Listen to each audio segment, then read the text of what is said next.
ಜ್ಞಾನ ಭಕ್ತಿ ವೈರಾಗ್ಯ ಯೂಟ್ಯೂಬ್ ಚಾನೆಲ್ಗೆ ತಮ್ಮೆಲ್ಲರಿಗೂ ಆತ್ಮೀಯವಾದ ಸ್ವಾಗತ. ಎಂದಿನಂತೆ ನಾವು ವಿಷ್ಣು ಸಹಸ್ರನಾಮದ ಶ್ಲೋಕದ ಅರ್ಥ ಹಾಗೂ 27 ನಕ್ಷತ್ರ 108 ಪಾದಗಳಿಗೆ ಬರುವಂತಹ ವಿಷ್ಣು ಸಹಸ್ರನಾಮದ ಶ್ಲೋಕವನ್ನು ಅದರ ಜೊತೆಗೆ ನಾವು ಅದರ ಅರ್ಥವನ್ನು ತಿಳ್ಕೊತಾ ಇದ್ದೀವಿ. ಈಗ ನಾವು ವೃಷಭ ರಾಶಿ ಪ್ರಾರಂಭಿಸಿದ್ದೀವಿ. ಅಂದರೆ ವೃಷಭ ರಾಶಿ ಕೃತಿಕಾ ನಕ್ಷತ್ರ 4ನೇ ಪಾದಕ್ಕೆ ಯಾವ ಶ್ಲೋಕ ಬರುತ್ತೆ ಅಂತ ನಾವು ಕೊನೆಯ ವಿಡಿಯೋದಲ್ಲಿ ನೋಡಿದ್ವಿ. ಈಗ ವೃಷಭ ರಾಶಿ ರೋಹಿಣಿ ನಕ್ಷತ್ರ 1ನೇ ಪಾದದವರೆಗೆ ಯಾವ ಶ್ಲೋಕ ಬರುತ್ತೆ ಹಾಗೂ ಅದರ ಅರ್ಥ ಏನಾಗಿದೆ, ಹಾಗೆ ಪ್ರತಿಯೊಬ್ಬರೂ ಕೂಡ ಈ ಶ್ಲೋಕವನ್ನು ಸಮಯದ ಅಭಾವ ಇರೋದರಿಂದ ಎಲ್ಲ ಶ್ಲೋಕವನ್ನು ಪಠಿಸಬೇಕು ಅಂದರೆ 45 ನಿಮಿಷಗಳು ಬೇಕಾಗತ್ತೆ ಅಥವಾ 40 ನಿಮಿಷ ಹಿಡಿಬೋದು. ಆ ಸಮಯದ ಅಭಾವ ಎಲ್ಲರಿಗೂ ಇರುವುದರಿಂದ ಆಯಾ ನಕ್ಷತ್ರಕ್ಕೆ ಆಯಾ ಪಾದಗಳಿಗಾದರೂ ಆ ಭಗವಂತನ ಶ್ಲೋಕವನ್ನು ನಾಮಸ್ಮರಣೆಯನ್ನು ತಿಳಿದುಕೊಂಡು ಅರ್ಥವನ್ನು ತಿಳಿದುಕೊಂಡು ಪಠಿಸಿದರೆ ಸರ್ವ ತೊಂದರೆಗಳಿಗೂ ರಾಮಬಾಣ. ಇದು ಎಷ್ಟೋ ಜನಕ್ಕೆ ಆ ಅನುಭವವನ್ನು ಪಡ್ಕೊಂಡಿದ್ದಾರೆ. ನನಗೂ ಈ ಅನುಭವವಾಗಿದೆ.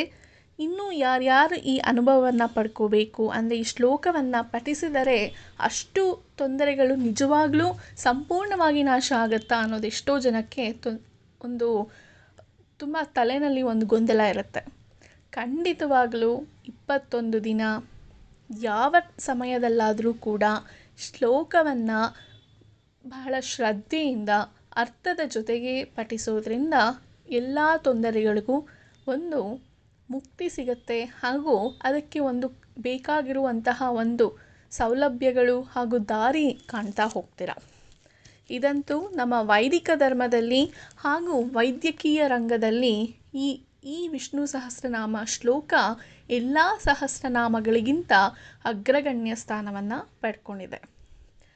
ಅದು ಹೇಗೆ ತುಂಬ ಚೆನ್ನಾಗಿ ಎಲ್ಲರಲ್ಲೂ ಒಂದು ವಿಸ್ಮಯವಾಗಿ ನಿಜವಾಗ್ಲೂ ಈ ಪರಿವರ್ತನೆ ಆಗಿದೆಯಾ ಅನ್ನೋದಕ್ಕೆ ನಾನು ಸಾಕ್ಷಿಯಾಗಿ ಕೆಲವೊಂದು ವಿಡಿಯೋಗಳನ್ನು ನಾನು ಅಪ್ಲೋಡ್ ಮಾಡ್ತೀನಿ. ಅದರಿಂದನೂ ಕೂಡ ನೀವು ತಿಳಿಬಹುದು. ಇದರಿಂದ ನನಗೆ ನಿಮ್ಮ ರಾಶಿ ನಿಮ್ಮ ನಕ್ಷತ್ರದ ಒಂದು ಶ್ಲೋಕವನ್ನು ನಾನು ಪಠಿಸಿದ್ರೆ ನನಗೆ ಬರೋವಂತಹ ಲಾಭ ಏನೂ ಇಲ್ಲ, ಅಥವಾ ನನ್ನ ವಿಡಿಯೋ ಬಂದು ವೀಕ್ಷಣೆ ಮಾಡಿ ಅಂತಲೂ ನಾನು ಕೇಳ್ತಾ ಇಲ್ಲ. ನಿಮ್ಮ ತೊಂದರೆಗಳಿಗೆ ನೀವೇ ಕೇಳ್ಕೋಬೇಕಾಗಿರುವಂತಹ, ನೀವು ಕಂಡ್ಕೋಬೇಕಾಗಿರುವಂತಹ ಒಂದು ಸಲ್ಯೂಷನ್ ಹಾಗೂ ಏನೇ ಒಂದು ಪ್ರಾಬ್ಲಮ್ ಬಂದಿದೆ ಅಂದರೆ ಅದಕ್ಕೊಂದು ಸಲ್ಯೂಷನ್ ಇದ್ದೇ ಇರುತ್ತೆ. ತೊಂದರೆಗೆ ಒಂದು ದಾರಿ ಇದ್ದೇ ಇರುತ್ತೆ. ಆ ದಾರಿಯನ್ನು ಕಾಣಿಸ್ಕೋಬೇಕು ಅಂದರೆ ನಮ್ಮ ವೈದಿಕ ಧರ್ಮದಲ್ಲಿ ಹೇಗೆ ಸಾಧ್ಯ ಅಂದರೆ ಈ ವಿಷ್ಣು ಸಹಸ್ರನಾಮದ ಶ್ಲೋಕದಿಂದ ಮಾತ್ರ ಸಾಧ್ಯ. ಹಾಗೂ ಲಲಿತಾ ಸಹಸ್ರನಾಮದಿಂದಲೂ ಈ ಒಂದು ಶಕ್ತಿ ಇದೆ. ಅದು ಬೇರೆ ರೀತಿ ಇದೆ. ಅದು ಲಲಿತಾ ಸಹಸ್ರನಾಮವನ್ನು ನಾವು ತಿಳ್ಕೋಬೇಕಾದ್ರೆ ಅದ್ರ ಬಗ್ಗೆ ಯೋಚನೆ ಮಾಡೋಣ. ಈಗ ವೃಷಭ ರಾಶಿ ರೋಹಿಣಿ ನಕ್ಷತ್ರ 1ನೇ ಪಾದದವರಿಗೆ ಯಾವ ಶ್ಲೋಕ ಬರುತ್ತೆ ಎಂಬುದನ್ನು ನಾವು ನೋಡೋಣ. ರುದ್ರೋ ಬಹುಶಿರ ಬಭ್ರುರ್ವಿಶ್ವಯೋನಿ ಶುಚಿಶ್ರವಾಃ ಅಮೃತಃ ಶಾಶ್ವತಃ ಸ್ಥಾಣುರ್ವರಾರೋಹೋ ಮಹಾತಪಾಃ. ಅಂದರೆ ರುದ್ರ ಎನ್ನುವ ಪದಕ್ಕೆ ನಾವು ದುಃಖ ಕೊಡುವವನು ಹಾಗೆ ಸುಡುವವನು ಎನ್ನುವ ಅರ್ಥವಿದೆ. ವೇದಗಳಲ್ಲಿ ರುದ್ರ ಸೂಕ್ತಗಳಿಗೆ ಸಾಯಣರು ಬರೆದಿರುವ ಅರ್ಥ ರುದ್ರ ಎಂದರೆ ಅಗ್ನಿ ಎಂದು ಕರೀತಾರೆ. ಮುಟ್ಟಿದರೆ ಕಣ್ಣೀರು ಬರುವುದು ಪಂಚಭೂತಗಳಲ್ಲಿ ಅಗ್ನಿಯಿಂದ ಮಾತ್ರ ಸಾಧ್ಯ. ಆದ್ದರಿಂದ ಅಗ್ನಿ ಕೂಡ ರುದ್ರ. ಆದರೆ ಭಗವಂತ ಏಕೆ ದುಃಖ ಕೊಡುತ್ತಾನೆ? ಭಗವಂತ ದುಃಖ ಕೊಡುವುದು ಪಾಪಿಗಳಿಗೆ ಮಾತ್ರವಲ್ಲವೇ? ದುಃಖ ಕೊಡುವ ಉದ್ದೇಶ ಶಿಕ್ಷಣ. ನಮಗೆ ಕಷ್ಟ ಬಂದರೆ ಅದರ ಹಿಂದೆ ಭಗವಂತನ ಮಹಾ ಕಾರುಣ್ಯ ಅಡಗಿದೆ ಎಂಬುದನ್ನು ನಾವು ತಿಳ್ಕೋಬೇಕಂತೆ. ಅದನ್ನು ಬಿಟ್ಟು ನಾವು ಭಗವಂತನಿಗೆ ಬೈತೀವಿ ಅಥವಾ ಭಗವಂತನನ್ನು ನಾವು ತಪ್ಪು ಕಲ್ಪನೆಯಲ್ಲಿ ನೋಡ್ತೀವಿ. ಆ ಕೆಲಸವನ್ನು ಮಾಡಬಾರ್ದು. ಇನ್ನು ಈ ಪದವನ್ನು ಒಡೆದು ನೋಡಿದಾಗ ರುದ್ರ ಅಂದರೆ ರುಕ್ ಎಂದರೆ ಭವರೋಗ ಹಾಗೂ ದ್ರಾ ಎಂದರೆ ನಾಶನ ಮಾಡುವವನು ಅಥವಾ ಪಾರು ಮಾಡುವವನು ಎಂದರ್ಥ. ಆದ್ದರಿಂದ ರುದ್ರ ಎಂದರೆ ಭವರೋಗನಾಶಕ. ಈ ನಾಮವನ್ನು ನಾವು ರುದ್ರ ಎಂದು ಒಡೆದು ಅರ್ಥೈಸಬಹುದು.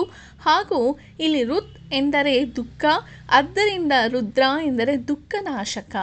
ರುದ್ರ ಅಂದಿದ ತಕ್ಷಣ ನಮಗೆ ದುಃಖ ಕೊಡುವವನು ಅಲ್ಲ, ದುಃಖವನ್ನು ನಾಶ ಮಾಡುವವನು. ಹಾಗೆ ಎರಡನೇ ಪದ ಬಹುಶಿರ. ಬಹುಶಿರಾಹ ಅಂದರೆ ಸಹಸ್ರಶೀರ್ಷ ಪುರುಷಾಹ, ಸಹಸ್ರಾಕ್ಷಾಹ, ಸಹಸ್ರಪಾತ್ ಎಂದು ಭಗವಂತನನ್ನು ನಾವು ಪುರುಷ ಸೂಕ್ತದಲ್ಲಿ ವರ್ಣಿಸ್ತೀವಿ. ಇಲ್ಲಿ ಬಹುಶಿರ ಎಂದರೆ ಸಹಸ್ರ ಶಿರಸ್ಸನ್ನು ಹೊಂದಿರುವವನು. ಹಾಗೆ ಭಗವದ್ಗೀತೆಯ ವಿಶ್ವರೂಪ ದರ್ಶನದಲ್ಲಿ ಈ ವರ್ಣನೆ ತುಂಬ ಚೆನ್ನಾಗಿ ಹೇಳಿದ್ದಾರೆ. ಈ ಹಿಂದೆ ಹೇಳಿದಂತೆ ಭಗವಂತ ಬಿಂಬರೂಪಿಯಾಗಿ ಪ್ರತಿಯೊಂದು ಜೀವರಲ್ಲಿ ತುಂಬಿರೋದ್ರಿಂದ ಆತ ಬಹುಶಿರಾಹ ಎಂದು ವರ್ಣಿಸಲಾಗಿದೆ. ತಲೆ 5 ಶ್ರೀಗಳಿಗೆ ಅಂದರೆ ಚಕ್ಷು ಕಣ್ಣು, ಶ್ರೋತ್ರ ಕಿವಿ, ಮನಃ ಮನಸ್ಸು, ವಾಕ್ ಮಾತು, ಪ್ರಾಣ ಉಸಿರು ಆಶ್ರಯವಾಗಿರುವುದರಿಂದ ಅದನ್ನು ಶಿರಸ್ಸು ಎನ್ನುತ್ತಾರೆ. ಭಗವಂತ ಸರ್ವಾಶ್ರಯದಾತ, ಆದ್ದರಿಂದ ಆತ ಬಹುಶಿರಾಹ. ಹಾಗೆ 4ನೇ ಪದ ಬಭ್ರುಹು. ಈ ನಾಮ ಭಗವಂತನ ಚಿದಾನಂದ ಸ್ವರೂಪವನ್ನು ಹೇಳುತ್ತೆ. ಭಗವಂತ ಉದಿಸುವ ಸೂರ್ಯನಂತೆ ನಸುಗೆಂಪು ಬಣ್ಣದವನು. ಆತ ನೀಲಮೇಘಶ್ಯಾಮನಾಗಿ, ಸಾಮಾನ್ಯವಾಗಿ ದೇವಸ್ಥಾನಗಳಲ್ಲಿ ಮೂರ್ತಿ ಕಪ್ಪಗಿದ್ದು ಪ್ರಭಾವಳಿ ಚಿನ್ನದಿಂದ ಮಾಡಿರುತ್ತಾರೆ. ಇಲ್ಲಿ ನೀಲ ಅಗಾಧತೆಯು ಅನಂತತೆಯು ಸೂಚಿಸುತ್ತದೆ. ಅಂದರೆ ನಸುಗೆಂಪು ಜ್ಞಾನಾನಂದದ ಸಂಕೇತವಾಗಿದೆ. ಬಭ್ರುಹು ಎನ್ನುವ ಪದ ಬಲಸ್ವರೂಪವಾಗಿದೆ. ಪೂರ್ಣಕಾಮ ಹಾಗೂ ಕಾಮನೆಗಳನ್ನು ಈಡೇರಿಸುವವನು ಎನ್ನುವ ಅರ್ಥವನ್ನೂ ಕೊಡುತ್ತದೆ. ಇಂತಹ ಅಗಾಧ ಅನಂತ ಜ್ಞಾನಾನಂದಮಯವಾದ ಬಲಸ್ವರೂಪ ಹಾಗೂ ಪೂರ್ಣಕಾಮನಾದ ಭಗವಂತಹ ಬಭ್ರುಹು ಎಂದು ವಿಶ್ಲೇಷಿಸಲಾಗಿದೆ. ನಂತರ ಬರುವ ಶಬ್ದ ವಿಶ್ವಯೋನಿಹಿ. ಸಂಸ್ಕೃತದಲ್ಲಿ ಯೋನಿಹಿ ಎಂದರೆ ಕಾರಣಕರ್ತ.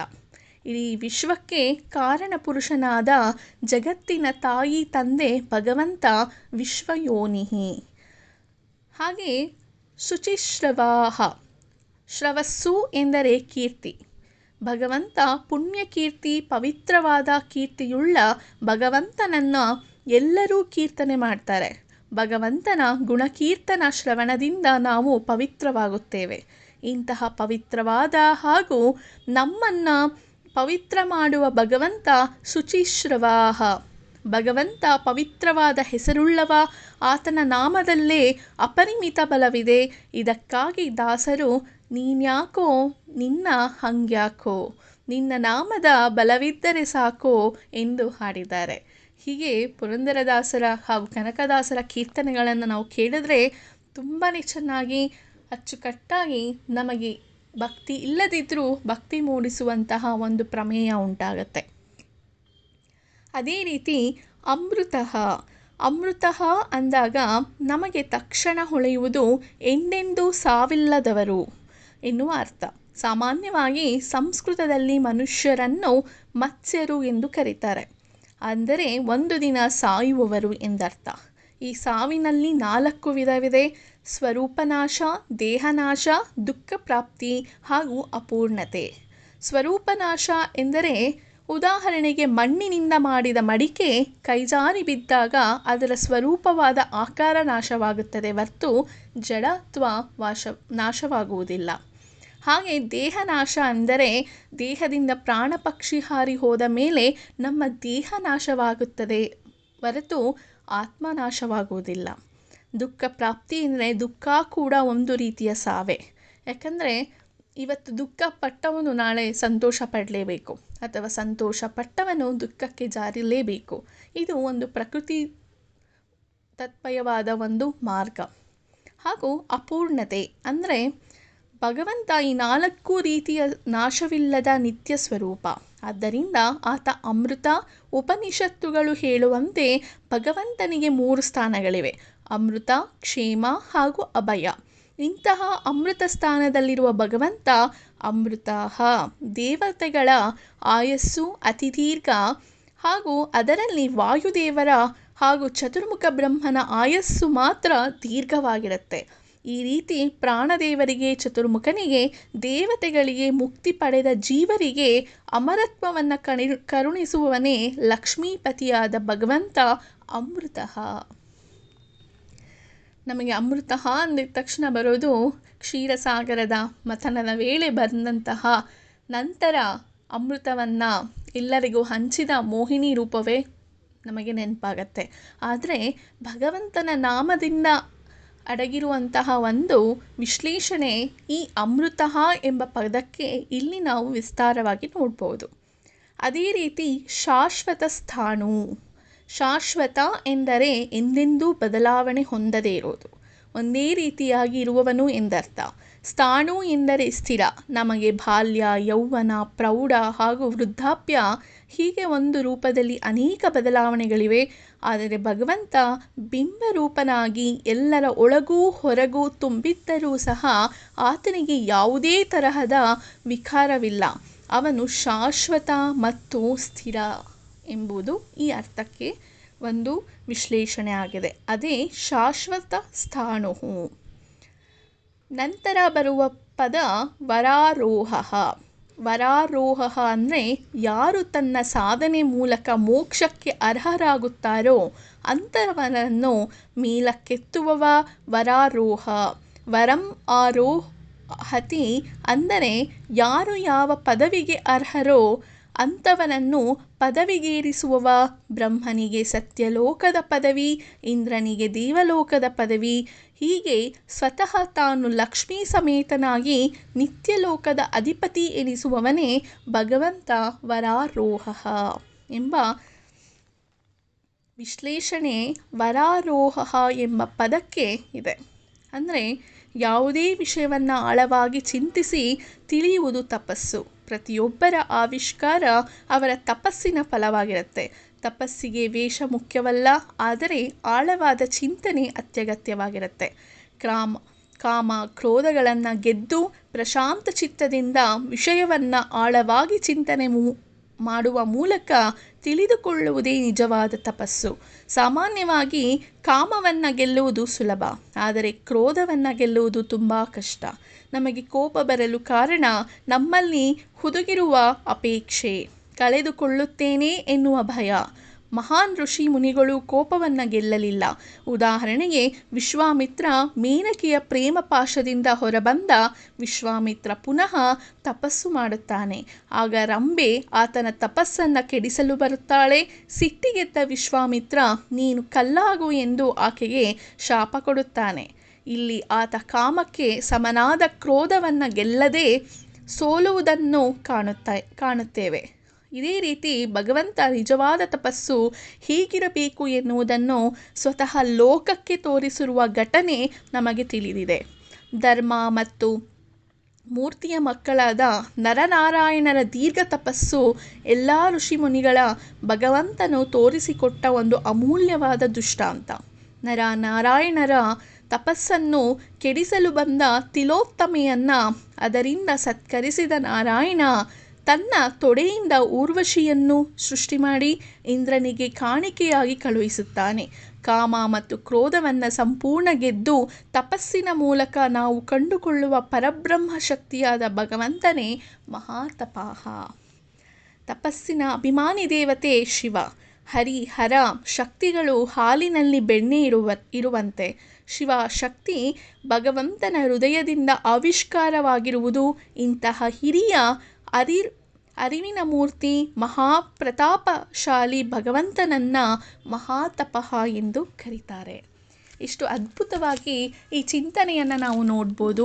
ಅಂದರೆ ಶಿವಶಕ್ತಿಯರ ಮೂಲ ಕಾರಣಕ್ಕೂ ಹಾಗೂ ಇವರಿಬ್ಬರ ತಪಸ್ಸಿನಲ್ಲಿ ಒಳಗಡೆ ಕೂತಿರುವಂತಹ ವಿಶೇಷವಾದ ಮಹಾತಪಃ ಎಂಬ ಸ್ವರೂಪಿಯೇ ಭಗವಂತನಾಗಿದ್ದಾನೆ ಎಂಬ ಒಂದು ವಿಶ್ಲೇಷಣೆಯಾಗಿದೆ. ಇದು ವೃಷಭರಾಶಿ ರೋಹಿಣಿ ನಕ್ಷತ್ರದ ಮೊದಲನೇ ಪಾದಕ್ಕೆ ಈ ಶ್ಲೋಕವಾಗಿದೆ. ಶ್ಲೋಕ ರುದ್ರೋ ಬಹುಶಿರ ಬಭ್ರುರ್ವಿಶ್ವಯೋನೀಃ ಶುಚಿಶ್ರವಾಃ ಅಮೃತಃ ಶಾಶ್ವತಃ ಸ್ಥಾಣುರ್ವರಾರೋಹೋ ಮಹಾತಪಾಃ. ಈ ಶ್ಲೋಕದ ಈ ರೀತಿಯಾಗಿ ವಿಶ್ಲೇಷಣೆಯನ್ನು ಎಲ್ಲರೂ ಕೂಡ ಅರ್ಥವನ್ನು ತಿಳಿದುಕೊಂಡು ಪಠನೆ ಮಾಡಿ. ಮುಂದಿನ ವಿಡಿಯೋದಲ್ಲಿ ಸಿಗ್ತೀನಿ. ಅಲ್ಲಿವರೆಗೂ ನಮಸ್ಕಾರ.